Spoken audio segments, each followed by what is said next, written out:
میں واحد، اور مجھے فخر ہے اس چیز کے اوپر، لیکن وہ اس لیے نہیں کہ میں کوئی کسی ووٹ لینے کے لیے کر رہا تھا. یہ میرا عقیدہ ہے، یہ میرا ایمان ہے، اور صرف جس کا ایمان ہو تو وہ جس طرح کی باتیں کر سکتا ہے. اور مجھے بتانے کی ضرورت نہیں ہے کہ ہر انٹرنیشنل فورم پہ میں نے اپنے جو ہمارے مسلمانوں سے زیادتیاں ہوتی ہیں جو مغرب میں رہتے ہیں، اسلاموفوبیا، اور پھر جو نبی صلی اللہ علیہ وسلم کی شان میں گستاخی کی جاتی ہے، اس کے اوپر واحد میں چیلنج کرتا ہوں، میں واحد وہ پاکستان کا پرائم منسٹر ہوں جس نے اس کی بات کی ہے.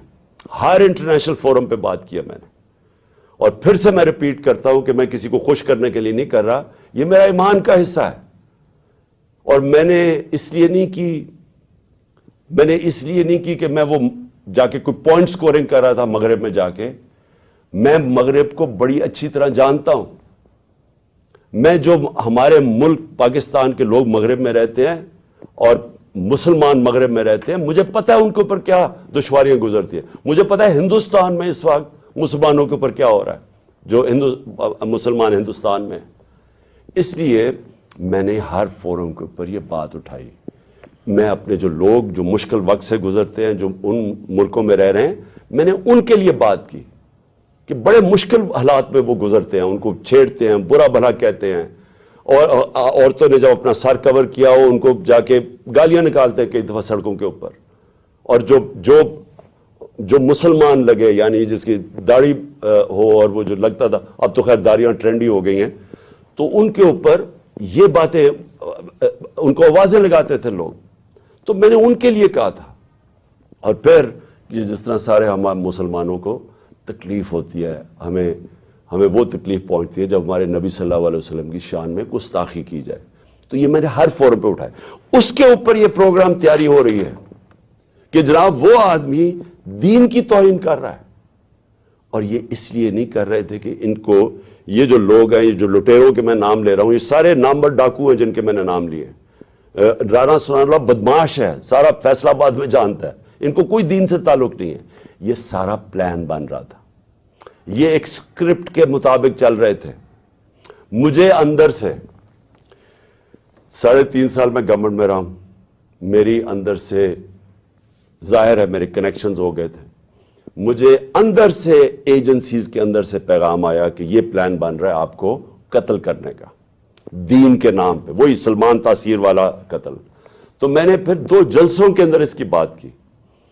میں نے 7 اکتوبر کو میرا ایک جلسہ تھا، اور اس سے پہلے 24 سپٹمبر کو میرا جلسہ تھا. ان دونوں جلسوں میں میں نے یہ بتایا کہ یہ پلان بن رہا ہے مجھے قتل کرنے کا. کیونکہ وہ جو 4 تھے بند کمروں میں جنہوں نے فیصلہ کیا تھا، انہوں نے یہ سوچا ہوگا کہ اگر وہ قتل تو ان کے نام آ جائیں گے، لہٰذا انہوں نے اس چیز پر ڈالا کہ جی وہ دینی انتہا پسند اشتعال میں آ کے اس نے عمران خان کو قتل کر دیا. یہ پلان بنا تھا، اور ان کو پتا تھا کہ اس سے ان کے اوپر سے اتر جائے گی بات. تو یہ ساری پلاننگ بننی شروع ہوئی تب سے. اور پھر وزیر آباد، اب وزیر آباد میں کیا ہوتا ہے میں ذرا آپ کو پھر زیادہ بتا دوں، یاد کرا دوں کہ ہوا کیا. وزیر آباد میں وہ جب اس لڑکے نے گولیاں چلائیں، یہ جو نوید یا جو بھی اس کا نام تھا، تو سب سے پہلے ایک چیز یاد رکھیں کہ اس نے پسٹل سے ریپڈ فائر کیا. میں آپ کو یہ بتا دوں میں نے پسٹل شوٹنگ کی ہوئی ہے. پسٹل شوٹنگ کے اندر اگر آپ سنگل شاٹ بھی چلاتے ہیں اور اگر آپ پریکٹس نہ ہو تو وہ بھی اوپر چلا جاتا ہے، کبھی ٹرائی کر کے دیکھ لیں. لیکن اگر آپ ریپڈ فائر کرتے ہیں تو وہ ناممکن ہے، جب تک آپ کو پریکٹس نہ ہو وہ ناممکن ہے کہ وہ سیدھا اوپر نہ چلا جائے. اس لڑکے نے، اور اگر وہ پیچھے سے وہ ابتسام ہمارا ہیرو نہ آتا، وہ بھی اللہ نے بچانا تھا مجھے، وہ نہ اوپر اس کے ہاتھ کرتا تو وہ یہ ساری گولیاں اوپر لگنی تھی. وہ کیونکہ اس کا ہاتھ لگتا ہے وہ اس کی گولیاں نیچے لگتی ہیں، لیکن اس کا ہاتھ ایسے جاتا ہے، وہ اوپر نہیں جاتا. اس کا مطلب وہ ٹرینڈ آدمی تھا.